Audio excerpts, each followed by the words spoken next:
जब जीव को मनुष्य शरीर में जन्म लेना होता है तो प्रकृति में वर्षा के साथ आता है,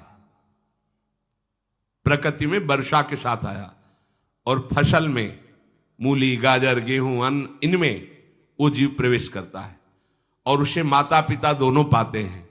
तो सप्तम धातु वीर के रूप में परिणित होता है जीव।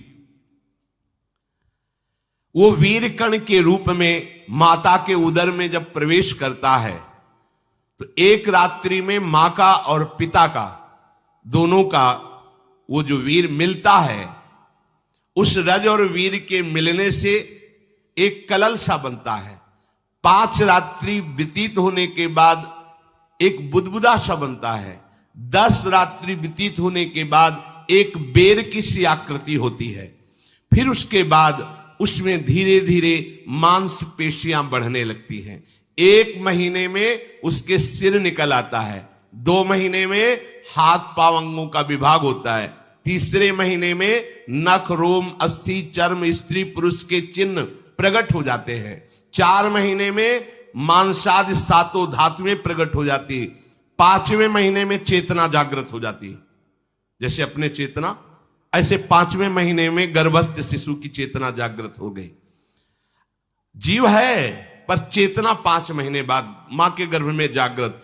अब उसे भूख लगती है, प्यास लगती है, वहां की तापमयी जलन, पीड़ा, छोटे छोटे कीड़ों के द्वारा काटना, 6ठे मास में झिल्ली से लपटा हुआ मां की दाहिनी कोख में कीड़े की तरह तड़पता है। उस समय माता को कड़वे और खट्टे पानी की लालसा होती है, जिससे उसके अंगों में जाकर भयंकर जलन होती है। यह है भोग। वो कृमि कीड़े की तरह तड़पता है। मलमूत्र के गड्ढे में बीच में झिल्ली में बंधा हुआ वो जीवात्मा सुकुमार तो होता है, वहां के कीड़े उसे नोचते हैं छोटे छोटे, वो तड़पता है।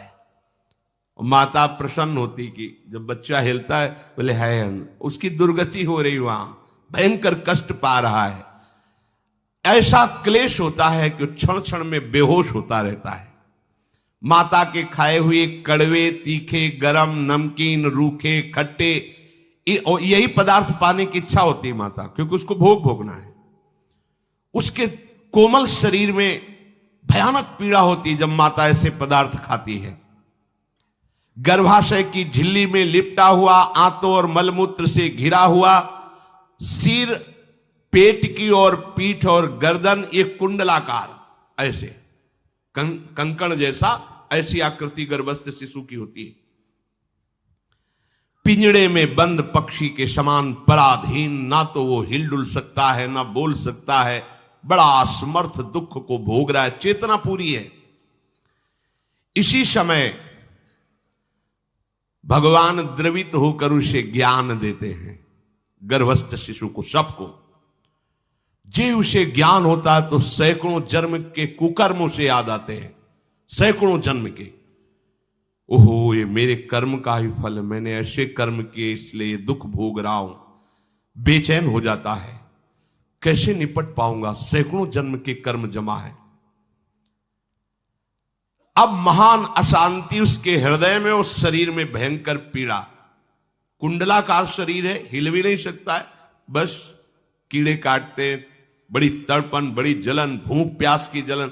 अब एक और भयानक जलन हुई, उसे स्मरण हो जाता है कई जन्मों के, सैकड़ों जन्मों के पाप कर्मों का। 7वां महीना आरंभ हुआ कि ज्ञान का उन्मेष हो गया। अब प्रसूति वायु उसे चला रही है, तड़पता है वो। सप्त धातु में स्थूल शरीर से बंधा हुआ वो जीव भयभीत होकर के पुकारता है, अगर कोई भगवान है तो एक बार मुझे यहां से निकाल दे। वो विनय करता है भगवान से, कोई अगर भगवान है जिसने मुझे इस बंधन में डाला है, एक बार निकाल दे, यहां से जाके केवल भजन करूंगा। जीव कहता, जंतुरुवाच तस्योपशन्नमवितुम जगदिच्छयात् नाना तनोर्भुवि चलच्चरणारविंदम सोहम ब्रजामि शरणम रकुतो भयम में येने दृशी गतिरदर्श सतोनुरूपा। हे प्रभु, मैं बड़ा अधम हूं। ये ज्ञान भगवान की तरफ से गर्भस्थ शिशु को होता है। देखो, स्वयं वो इतना कष्ट पा रहा है, फिर जब आप गर्भ हत्या करते हैं तो आपका पाप कितना बड़ा होगा, सोचो। सब माताओं से विनय है, संयम से रहो, सावधान रहो। ये हत्या ऐसी नहीं कि तुम्हारे दान पुण्य से क्षमा हो जाएगी। ये जो भ्रूण हत्या है, गर्भ हत्या है, बहुत बड़ा पाप है। आप लोग अज्ञान के कारण इसको ध्यान नहीं देते, इसे खिलवाड़ समझते हो। कितना ज्ञान है। बेटी ही मां है, बेटी ही बहन है, बेटी ही पत्नी बनती है, बेटी ही किसी के जीवन को धारण करने वाली बनती है। और आपने गर्भ में देख लिया बेटी है, तुम स्वयं मां होकर उसका साथ दे रहे हो, उसका नष्ट करने के लिए। हमारी तो बात ही समझ में नहीं आती, क्या बुद्धि भ्रष्ट हो गई। अगर पुरुष का इतना महत्व है तो बेटियां ना हो तो तुम्हारी कौन सी गति होगी, सोचो जरा। जीना मुश्किल हो जाएगा तुम्हारा। तुम पुरुष किस काम के रह जाओगे। तुम्हारा अर्धांग काट दिया जाए तो तुम कैसे होगे। ये स्त्री स्वरूप अर्धांग है। जिस घर में मां बहन नहीं है, स्त्री स्वरूप नहीं, श्मशान जैसा वो होता है। ध्यान दीजिए, ये बहुत बड़ी गलती है जो अपनी बेटियों की हत्या करते हैं। और ये वो पाप है जो अक्षम्य अपराध है। स्त्री हत्या करना शास्त्रों में बहुत बड़ा पाप कहा गया है। फिर वो तो बच्चा है, बिल्कुल नहीं। जिनसे हो गया है, श्रीमद् भागवत का सप्ताह मूल संस्कृत से सुनो और भगवान से प्रायश्चित प्रार्थना करो कि हे नाथ, भूल से गलती हो गई, दूसरा कोई उपाय नहीं। ध्यान से समझ लीजिए, तुम्हारे भ्रूण हत्या गर्भ हत्या के पाप को नष्ट करने में एकमात्र श्रीमद् भागवत समर्थ है, दूसरा कोई नहीं। कोई दान पुण्य तीर्थ स्नान तुम्हें क्षमा नहीं कर पाएगा। यह ऐसा महापाप है। अगर हृदय में जलन करके और मूल संस्कृत के द्वारा पूरी 7 दिन में भागवत श्रवण की जाए नियम से, तो भागवत समर्थ है, इस हत्या के पाप से भी आपको मुक्त कर देगी। जिनके ऐसे हत्या हो गई हो करवा लो, नहीं तो बुद्धि आगे भ्रष्ट करके तुम्हें हरि गुरु से विमुख कर देगा। ये पाप ऐसा नहीं कि तुम्हें 2-4 माला घुमाने से क्षमा हो जाएगा। ये महत अपराध है। सबकी समझ में नहीं आता, समझ जाओ, नहीं तो आप जहां भी हो वहीं से भ्रष्ट कर देगा। ये अपराध नष्ट नहीं होगा, श्रीमद् भागवत की कृपा से नष्ट हो जाएगा। यह हमें बहुत विश्वास है। श्रीमद् भागवत सप्ताह की यह है ही महामहिम। प्रेत योनि को प्राप्त धुंधकारी को सीधे भगवत पार्षद स्वरूप देकर परम पद में आरूढ़ कर दिया। केवल 7 दिन की मूल संस्कृत एक भी श्लोक नहीं छूटना चाहिए। अगर सप्ताहिकी का पारायण हो तो इस भ्रूण हत्या गर्भ हत्या से भी निवृत्ति मिल जाए। अब वो जीव भगवान को पुकारता है, मैं बड़ा नीच अधम हूं। आहा, भगवान आपने जो मुझे गति दिखाई है तो मेरे कर्म के अनुसार ही है, आपका इसमें कोई दोष नहीं। हम लोग जब कष्ट भोगते तो भगवान से कहते हैं हमने तुम्हारा क्या बिगाड़ा। भगवान ने नहीं बिगाड़ा, तू खुद देख क्या बिगाड़ लिया अपना। करो पापाचरण। अब देखो, हमने तो जीवन में कोई पाप नहीं किया और कितने गर्भ हत्या की है, कितनी खिलवाड़ समझे हो। ये बिल्कुल भयावह चीज है, आप लोगों को नहीं। हम बार बार इसीलिए कह रहे कि भयावह वस्तु है, तुम्हें बहुत ऊंचाई से घसीट के भ्रष्ट कर देगी। बहुत होश में हो, भूल के कभी ऐसा न करना जहां तक हमारी आवाज पहुंचे, जहां तक सुनाई दे। गर्भ हत्या मत करना, संयम से रहो। इस तरह का व्यवहार मत करो कि तुम्हारा मनुष्य जन्म ही व्यर्थ चला जाए। इसमें तीनों को बराबर दंड मिलेगा। गर्भ हत्या कराने वाला, गर्भ हत्या की प्रेरणा देने वाला और गर्भ हत्या में सहयोग देने वाला, जो औषधि डॉक्टर या जो भी, तीनों को दुर्गति होगी। माता पिता प्रेरक और कर्ता। ऐसा नहीं कि आप डॉक्टर हो तो आपको गर्भ हत्या करने का अधिकार नहीं। आप डॉक्टर हो दूसरे के शरीर को स्वस्थ करके निरोग करने के लिए, हत्या करने के लिए नहीं। कोई भी हमारा संविधान ऐसा आदेश नहीं करता कि आप गर्भ हत्या कर दो। ना भागवतिक और ना भारतीय संविधान। ऐसा संविधान आदेश नहीं करता। अब वो जीव कह रहा है कि प्रभु मेरे योग्य ही है, आपने जो मुझे दंड दिया है। मैंने सुना है कि आपकी शरण में जो आता है आप उसकी रक्षा कर लेते हैं। आपकी जो शरण में हो जाता है वो इस भूमि पर, भारत भूमि पर, विश्व पर निर्भय विचरण करता है, कोई उसे भय नहीं प्रदान कर सकता। प्रभु मैं इस माता के उदर में माया का रहस्य न जानने के कारण ऐसे कर्म किए कि मैं आ गया हूं, बहुत दुख पा रहा हूं। हे निर्विकार अखंड बोध स्वरूप परमात्मा, मैं बार बार नमस्कार करता हूं। प्रभु मेरे ऊपर कृपा कर दो, एक बार इस गर्भ से निकाल दो, मैं यहां से बाहर जाकर आपका निरंतर भजन करूंगा। ये वादा करके आए हम प्रभु से सब। प्रभु ने करुणा करके हमें चांस दिया है मनुष्य शरीर। प्रभु मैं बहुत जन्मों से इस समय स्मृति आ रही देख रहा हूं, कर्मों में भटकता रहा आपसे विमुख होकर के। ये जो मुझे अभी ज्ञान हो रहा है केवल आपकी कृपा से तत्कालिक है, तत्कालिक। एक तत्कालिक वैराग्य होता है, जैसे कथा सुनियो मन में आया कि अब तो भजन ही करना है। ये तत्कालिक है, स्थायी नहीं है। इसे स्थायी बनाओ। प्रभु आप अंतर्यामी हो, आप सब कुछ जान रहे हो। तीनों तापों की शांति के लिए भक्तजन आपका भजन करते हैं।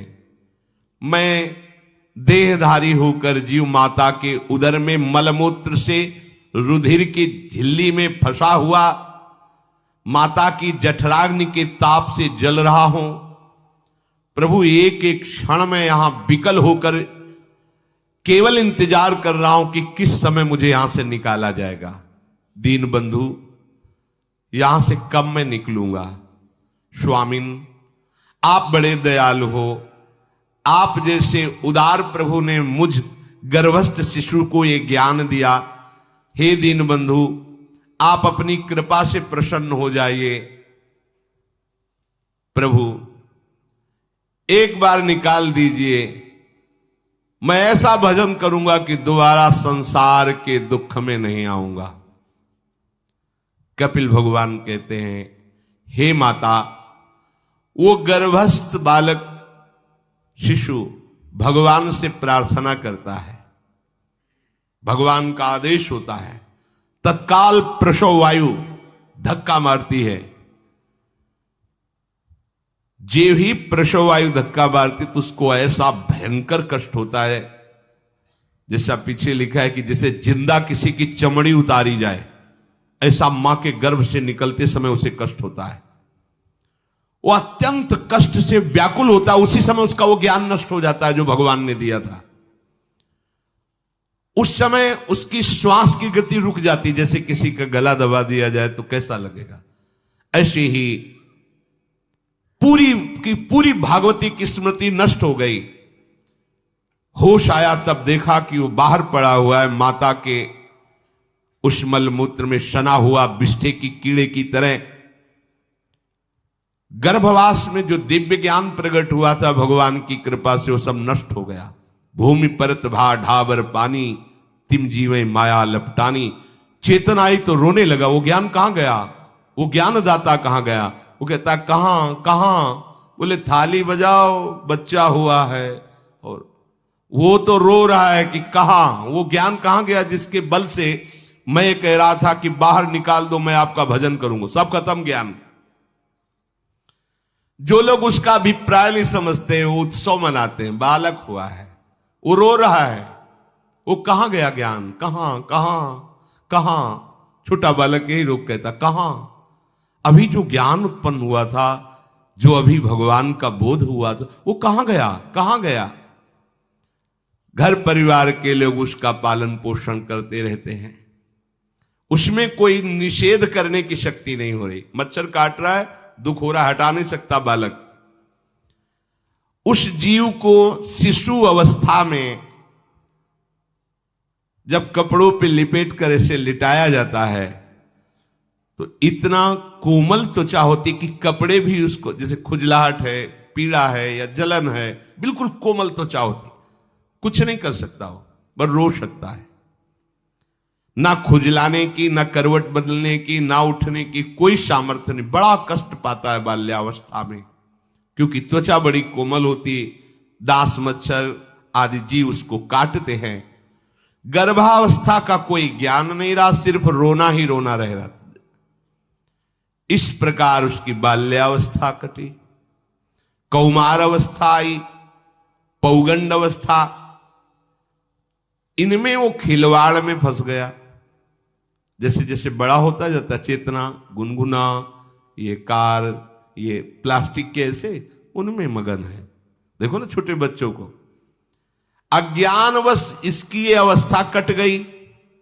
बड़े भाग्यशाली ऐसे भी बच्चे हैं जो तुतला के बोलते, उनकी मैया कहती राधा बोलो, राधा। देखो ये सौभाग्य, प्रणाम है उन माताओं को जो अपने बच्चों को भगवान नाम बुलाती हैं कि आप बोलो, श्री हरिवंश बोलो, राधे राधे बोलो।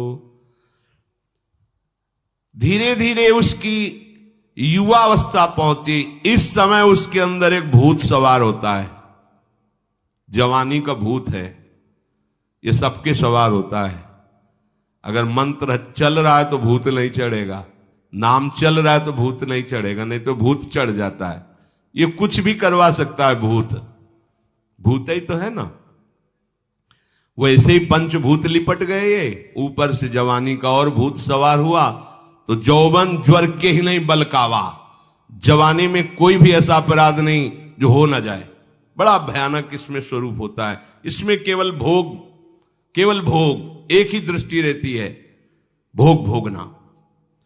अज्ञानवश जब भोगों की प्राप्ति में बाधा पड़ती तो भयंकर वो क्रोध करता है, शोकाकुल होकर हिंसा कर बैठता है।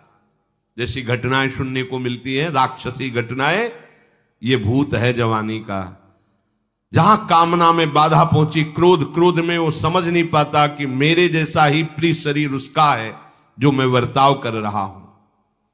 सदेहेन मानेन वर्धमानेन मन्युना करोति विग्रहम कामी कामेष्वंताय चात्मनः। जैसे जैसे देह बढ़ता जाता है, पुष्ट होता जाता है, वैसे वैसे भोग वासना और अभिमान बढ़ता जाता है। वो काम परवश होकर अपना नाश करना शुरू कर देता है। यौवन, वो फिर खोटी बुद्धि वाला वैसे ही पाप करने लगता है जिन पापों के कारण उसकी दुर्गति हुई थी, नरक आदि की, और मां के गर्भ में आया था। देहाभिमानवश निरंतर मैं करूंगा, मैंने भोगा, मैं वो भोगूंगा। उसे ये ज्ञान नहीं रहता कि मैं वादा करके आया हूं कि भजन करूंगा और इस संसार से मुक्त हो जाऊंगा। भूल गया। इसी शरीर से उसको फिर भयंकर कष्ट भोगने पड़ेंगे। इसी का नाम संसार चक्र है। अगर कहीं उसे सत्संग मिल जाए, सन्मार्ग में चल दे, तो माया भेजती है दो प्रकार के लोग उनको भ्रष्ट करने के लिए। एक जिह्वा रसेंद्री को और एक उपस्थेंद्री जनेंद्री के भोगों का समागम भेजती है। फिर ही भोगो, ध्यान रखना, शास्त्र है, सत्य एक एक अक्षर है। जब किसी को सत्संग मिल जाता है तो सत्संग का प्रभाव होता है भगवत मार्ग में रुचि पैदा करना, प्रभु अच्छे लगना, प्रभु का नाम जप करना, सत्य मार्ग में चलना। जब तुम सतमार्ग में चलोगे तो दो प्रकार के लोग भेजे जाएंगे। बढ़िया हलवा, बढ़िया खीर, रबड़ी, लो प्रभु, पाव, आरोगो, रसेंद्री और फिर जनेंद्री। फिर कोई परेशानी नहीं, भोगिए आप। फिर वो ऐसे विषयी पुरुषों का संग करके वैसे ही पहले की तरह फिर पाप करने लगता है। बहुत होश में, बहुत होश में। इनको ऐसे लोगों का संग कराया जाता है जिससे सत्य, शौच, पवित्रता, दया, संयम, लज्जा, क्षमा, यश, मन इंद्री का संयम, ये सब सद्गुण नष्ट हो जाएं, ऐसे लोगों का संग कराया जाता है। ऐसे लोग बहुत हैं, वो आपको पैसा खर्चा करके वो आपको भोग दिलाएंगे। भोगो भैया, आप इनके लिए नहीं भगवत मार्ग में आए हो, आप प्रभु की प्राप्ति के लिए आए हो। बचो, सावधान हो। ये देखो शास्त्र कह रहा है, रसेंद्री और जनेंद्री दो की सुविधा देने वाले लोग मिल जाएंगे। अत्यंत शोचनीय, मूढ़, देहात्मदर्शी ऐसे असत पुरुषों का संग करके भ्रष्ट हो जाता है। अच्छा, वो आग लगा दिए, वो चल दिए, फिर नहीं देंगे। कुछ लोग ऐसे होते हैं कि 10 दिन अपने पैसे से आपको नशा करवाएंगे, फिर इसके बाद तुम्हें उनके पैरों में गिरना पड़ेगा, फिर मांगने से भी नहीं देंगे, पहले फिर ही देंगे। आदत बिगड़ गई। ऐसे लोग मिलेंगे, मुस्कुराएंगे, हंसेंगे, आपको गले लगाएंगे, आपको लगेगा जीवन का सार मिल गया, फिर इसके बाद जूते चलाएंगे, गली में नहीं देखने देंगे। अब तुम्हारी वृत्ति बिगड़ गई, तुम उधर ही ताको, होश में, होश में। इस जीव को किसी और के संग से ऐसा बंधन, ऐसा मोह नहीं होता जैसा कामिनियों के संग से होता है। भगवान कपिल देव जी कह रहे हैं, न तथास्य भवेन्मोहो बंधश्चान्य प्रसंगतः योषित संज्ञाद यथा पुरुषो यथा तत्संग संगता। कामी पुरुषों का, कामिनियों का संग जैसा परमार्थ भ्रष्ट करता है, वैसा और किसी से नहीं हो सकता। इसलिए तुम इतना अपने को मत साधक समझ लो कि हमारा कौन बिगाड़ सकता है। उदाहरण में दे रहे, प्रजापति स्वाम दुहितरम दृष्ट्वा तद्रूप धर्षितः रोहित भूताम शोनवधा वृक्ष रूपी हतत्रपहा। स्वयं प्रजापति भगवान ब्रह्मा जी ने अपनी पुत्री को जब देखा, प्रसंग आता है, सरस्वती जी, बहुत सुंदर सरस्वती जी है, तो अपने को संभाल न सके। उनके रूप, लावण्य और यौवन के स्वरूप को देखकर भगवान ब्रह्मा जी आकर्षित हो गए। इसलिए दूसरों की तो बात ही क्या है, हम सब ब्रह्मा के ही बनाए हुए हैं, वो आकर्षित हो गए। इसलिए बलम में पश्चिमाया स्त्री मैया जैनो दिशाम या करोति पदाक्रांतान भूर्विजंभेण केवलम। हे माता, मेरी माया का बल देखो, जो अपने पैरों से विश्व को कुचल सकते हैं, ऐसे दिग्विजयों को अपने पैरों के नीचे कुचल दे, वो मेरी माया है। देखो, बलम में पश्चिमाया स्त्री मैया जैनो दिशाम, जो 10 दिशाओं पर विजय प्राप्त कर सकते, उनको भी घुटने टिकवा दे, ये मेरी माया है। संगम न कुर्यात् प्रमदा सुजातु योगस्य पारम परमारुरुक्षु मत्सेवया प्रतिलब्धात्म लाभो वदंति या निरय द्वारमस्य। श्री भगवान कह रहे हैं, अहो मेरी इस माया का बल देखो। इसलिए जो मेरे को प्राप्त करना चाहता है, योगारूढ़ होना चाहता है, भजन में आगे उन्नति चाहता है, उसे चाहिए जो तुम्हें भ्रष्ट करने के लिए इशारे करे, चाहे स्त्री हो चाहे पुरुष। तजिए ताहि कोटि बैरिशम जद्यप परम सने। वो मित्र नहीं, वो माया के द्वारा भेजा हुआ दूत है। चाहे कोई भी हो, होश में तुम समझते हो कि बाजी जीत गए, भाग्य खुल गए, तरस रहे थे भोगों के लिए, मिल गए भोग। अरे नारकी गतियों से बचने के लिए तुम्हें अवसर मिला था, फिर नरक जा रहे हो। तुम समझते हो कि इसको भोग ले तो सुखी हो जाए, उसको जो भोग रहा है वो समझता है उसको भोग ले तो सुखी हो, उसको वो पूरी सृष्टि इसी भ्रम में फंसी हुई है। होश में हो जाओ।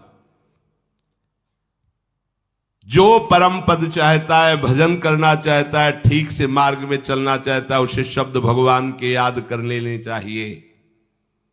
चाहे वो स्त्री हो चाहे पुरुष, जो तुम्हें गंदी बातें सिखाए, गंदी बातें दिखाए, गंदी बातें करने के लिए प्रोत्साहन दे, जाके संग कुमति मति उपजय करत भजन में भंग तजोरे मन हरि विमुखन को संग।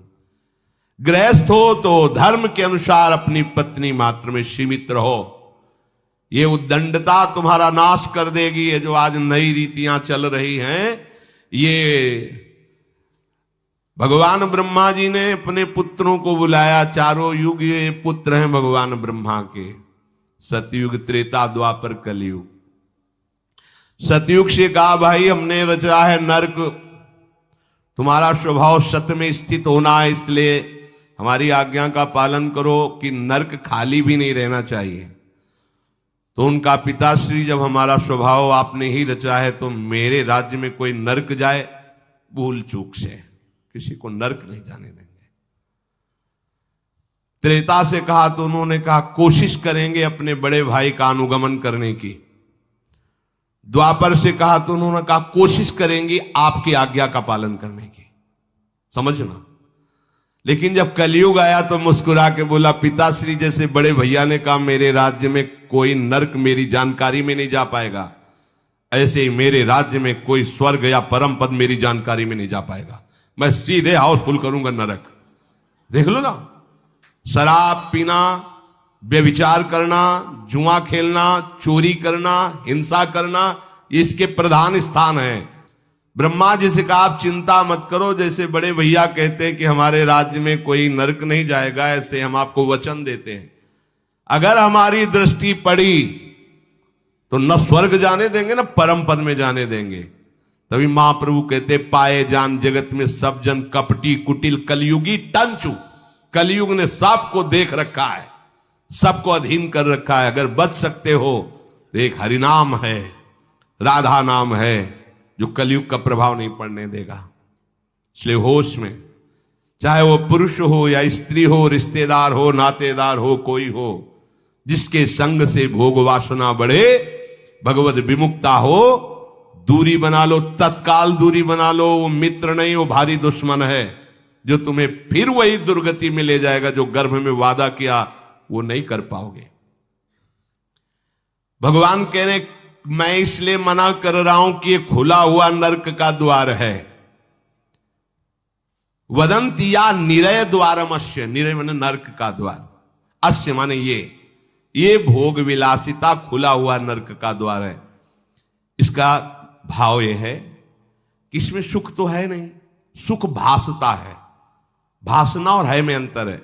जैसे रेत में हम देखते हैं सूर्य की किरणें पड़ने पर निर्मल जल भासता है, और प्यास के कारण हम दौड़े तो वहां बालू ही मिलेगी, फिर आगे भासता है, फिर भागे तो फिर भागने से प्यास बढ़ती जाती है, पानी मिलता नहीं। ऐसे ही परस्पर आकर्षण में सुख भासता है, होता नहीं। जब हम उसको स्वीकार कर लेते हैं तो एक मन में उदासी आती कि यहां वो तो मिला नहीं जो चाह रहे थे, तो वो दूसरा दिखाता है, वो आगे, वो उधर गया तो फिर वो पूरा जीवन नष्ट हो जाता है। और मिला नहीं क्योंकि है नहीं, भासता है, सुख भासता है नहीं। प्रभु में सुख भासता नहीं, प्रभु में सुख है, भासता नहीं है। इसलिए जो भासता में लगे वो प्रभु में नहीं लग पाते, क्योंकि यहां भासता नहीं है, वहां भास रहा है, और है नहीं। यहां है, भास नहीं रहा है तो है का परिचय नहीं है, इसलिए वो यहां लग। और जो लग गया तो नाच नाच के मीरा जी कहती पायो जी पायो मैंने राम रतन धन पायो। पति है। प्रथम रात्रि में मीरा जी ने राणा साहब से कहा कि आप हमारी बात शायद समझ सकते हो, आप हमें स्पर्श मत करना। मैंने सुहाग गिरधर के नाम का भरा है, मैं तुम्हारी पत्नी नहीं हूं। लोक व्यवहार के कारण तुम पति रूप में आए हो, तो मैं चाहती हूं कि तुम मेरा सहयोग करो। मैं एक पतिव्रता हूं गिरधर की। मेरे तो गिरधर गोपाल बैठे थे एक ही सैया में, उतर के चरणों में बैठ गए। मीरा जी के चरण पकड़े के हो भाग्य, मुझे ऐसे सौभाग्य मिला कि आपका पति होने का। एकांत में आप हमारी गुरु होंगी और समाज में आप पत्नी का स्वांग करेंगी, जिससे आपको विक्षेप नहीं पड़े। आजीवन निर्वाह किया, एकांत में गुरुवत मीरा जी के प्रति व्यवहार करते राणा साहब, और व्यवहार में मीरा जी पत्नी जैसा व्यवहार में बाहर और अंतर में ऐसी सदगति हुई राणा की जो बड़े बड़े योगियों को दुर्लभ है। वो मीरा जी जीवन में कभी भी किसी भोग को स्वीकार नहीं किया। गिरधर के रंग राची, सब भोग चरणों में लुट रहे थे। सोचिए, राज परिवार में ब्याही गई, क्या था? किसी भी सुख की आकांक्षा नहीं। यह है रंग श्री हरि का। है नहीं ना उनमें सुख। जो है सुख वो मिल गया तो फिर भासने की तरफ क्यों बढ़ेगा? इसलिए ये जो मेरी माया है, ये मित्र बनकर पहले सेवा के बहाने से धीरे धीरे पास आती है। आती है का शब्द माया के लिए है। वो किसी भी रूप में होगी। माया का कोई रूप नहीं आज तक वर्णन किया गया। कोई भी रूप हो, वस्तु, व्यक्ति, स्थान, घटना, कुछ भी। उपासक जब समझ नहीं पाता तो वही उसके नाश का कारण बन जाती है। बहुत सावधान। हमें नहीं पता किस रूप में आएगी। जिनको पता है हम उनको अपने पास रखें। वो है नाम, राधा राधा, फौरन पता चल जाएगा आपको पक्का। ये ठीक नहीं, नहीं बहुत श्रद्धा नहीं, बिल्कुल हटो, बिल्कुल हटो, अंदर से आए, बिल्कुल हटो। नहीं तो कोई समझाने वाला थोड़ी था बचपन से हमें कि भाई पास कोई हो, यही नाम। जहां कहीं कोई प्रियता, कहीं आश्रमों में कहीं कुछ समझ में, हटो हटो हटो। ये नाम हटाते हटाते हटाते जहां लगाना चाहिए वहां लगा दिया। नाम अगर है अंग रक्षक तो तुम्हें माया से बचाता रहेगा। क्योंकि जिनकी माया है उन्हीं का नाम है। वो खूब अच्छे से जानता है, माया को पहचानता। नाम आप नहीं पहचानोगे पक्का, क्योंकि वो बाहर से ही नहीं आती, वो अंदर से भी आती है। ये सब माया के ही पार्षद है। मन बुद्धि चित्त अहंकार सब माया में है। नाम चलेगा तो अंदर और बाहर दोनों जगह सुरक्षित रखेगा। पकड़ लीजिए।